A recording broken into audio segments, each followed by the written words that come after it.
আপনি কি জানেন আপনার অজান্তে আপনার মেসেঞ্জারটি অন্য কেউ লুকিয়ে ব্যবহার করছে কিনা আপনি কিভাবে বুঝবেন? আপনি চাইলে খুব সহজে আপনার ফোনের মাধ্যমেই চেক করতে পারবেন যে আপনার মেসেঞ্জারটি অন্য কেউ লুকিয়ে চালাচ্ছে কিনা। তো এই কাজটি করার জন্য ফার্স্ট অফ অল আপনি চলে আসবেন আপনার ফোনের মেসেঞ্জারে। তারপর নিচ থেকে থ্রি লাইন আইকন উপরে ক্লিক করবেন।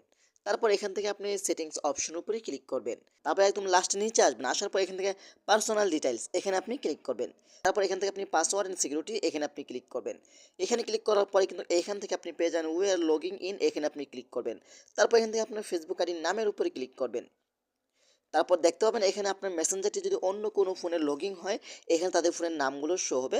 তো আপনাদেরকে দেখানোর জন্য দেখছি এখানে অনেকগুলো ফোন দেখাচ্ছে। আমি অনেকগুলো আমার মেসেঞ্জারটি লগইন করেছি। আপনার যেটা সন্দেহ হবে আপনি এই ফোনের উপরে ক্লিক করবেন। তারপর এখান থেকে লগ আউট অপশনে ক্লিক করলে কিন্তু আপনার মেসেঞ্জারটি ওই ফোন থেকে আজীবনের জন্য ডিলিট হয়ে যাবে। তো এভাবেই চাইলে কিন্তু আপনারা খুব সহজে আপনার মেসেঞ্জারটি সম্পূর্ণ নিরাপদ রাখতে পারেন। তো আশা করি ভিডিওটা শেয়ার করে দিবেন এবং আমাদের পেজটি ফলো করতে পারেন। ধন্যবাদ সবাইকে। আসসালামু আলাইকুম।